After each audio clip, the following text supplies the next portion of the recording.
और साथ में भला आचरण करना, ये हो गया चारित्र। सब जानते हैं कि बुरा आचरण कौन सा है और भला आचरण कौन सा है। कहीं किसी को इसमें और कोई चीज बताने जैसी नहीं है। अपन छोटे छोटे बच्चों से भी कहते कि देखो झूठ नहीं बोलना चाहिए, अच्छी बात नहीं है, और वही अपने ऊपर लागू कर लेवे कि भाई झूठ नहीं बोलना चाहिए, ये ठीक चीज नहीं है। देखो दूसरे उसको चींटी पे तुमने पे रख दिया, चींटी मर गई, उसको दुख होगा कि नहीं होगा। तुम्हें ऐसे जो है जीवों की हिंसा नहीं करना चाहिए, ऐसा समझाते हैं। ऐसा ही क्या अपने जीवन में भी है, यही तो भला आचरण है। 5 पापों से रहित आचरण भला आचरण है और 5 पापों से युक्त आचरण ही खोटा आचरण है। सो चारित्रवान वो है जो कि सदाचरण का पालन करता है, जो कि हिंसा, झूठ, चोरी, कुशील और परिग्रह से बचता है, वही जो है संवर कर सकता है। ये सब अपने संसार बढ़ाने वाले आश्रव को रोकने के कारण हैं। इनको हम कर सकें या ना कर सकें, अब आखिरी बात, जे करना चाहिए कम से कम इतना भाव तो मन के भीतर आ जाए।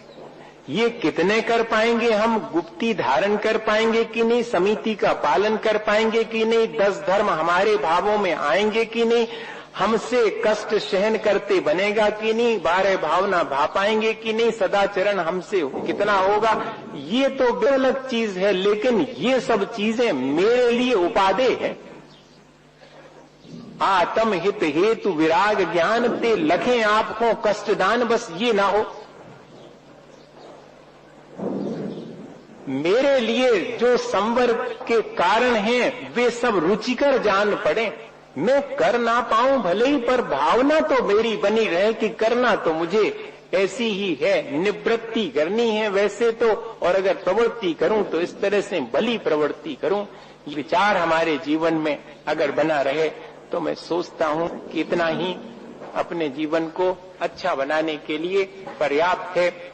एक और सीधा सा उदाहरण है हमारे चारित्र को, हम स्वयं भला है या बुरा है, हम कितने सहिष्णु हैं, ये हम अपने आप ही अवलोकन कर सकते। वो तो छोटा सा उदाहरण है।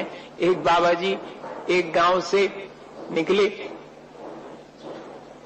तो वहां पर जो है जैसे ही गांव में प्रवेश करने लगे तो कुछ लोगों ने पत्थर फेंके। भाई पत्थर फेंके, कुछ लोग और इकट्ठे हो गए। उनने कहा अरे ऐसे कैसे, ये सब बाबा जी जो है और कुछ काम धंधा है नहीं इनके लिए, परिश्रम करते नहीं है और जो है हमारी कमाई को जो है खाते रहते हैं, अरे भगाओ इनको यहाँ से। अब शब्द कहना शुरू कर दिए, किसी ने जो है गालियां देना शुरू कर दी।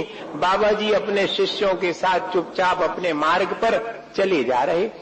शिष्यों के मन में तो बहुत विचार आया और एक जो प्रमुख शिष्य था उसने कहा कि बाबा जी आप जरा सा कहो तो हम इन सबको ठीक कर दें।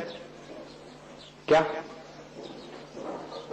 मन में ऐसा विचार आ जाता? अपने कर्मों का फल जब अपन को अशुभ मिलता है तब अपने मन में ऐसा विचार आए बिना नहीं रहता।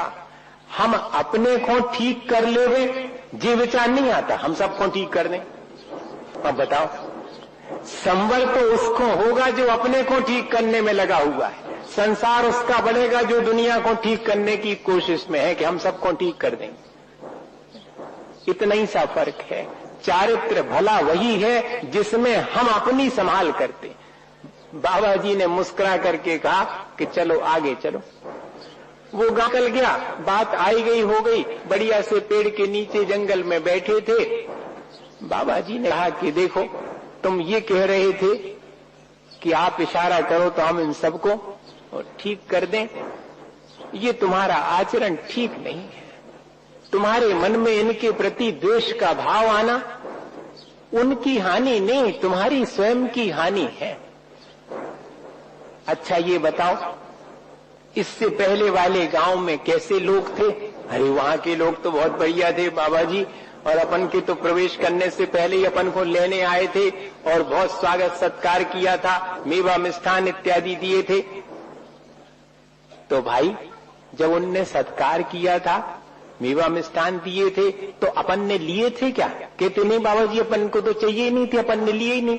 तो क्या हुआ भाई उन मेवा मिष्ठान और सम्मान का? कहते वो सब अपना ले गए। अच्छी बात।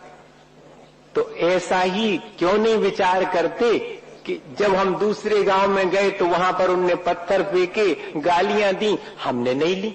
हमने नहीं ली तो क्या करेंगे? वो अपनी ले जाए।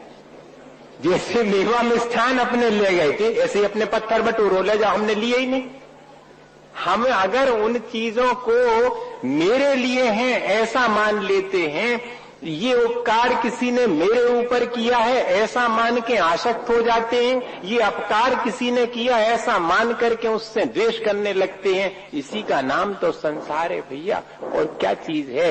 यही तो बढ़ाने के कारण है, संसार बढ़ाने के। और अपन थोड़ी सावधानी रख लेवे तो दोनों स्थितियों में और जितनी समता बन सके उतनी समता धारण करके और आसानी से अपना कल्याण कर सकते। इसी भावना के साथ बोलिए आचार्य गुरु और विद्यासागर मुनि महाराज की।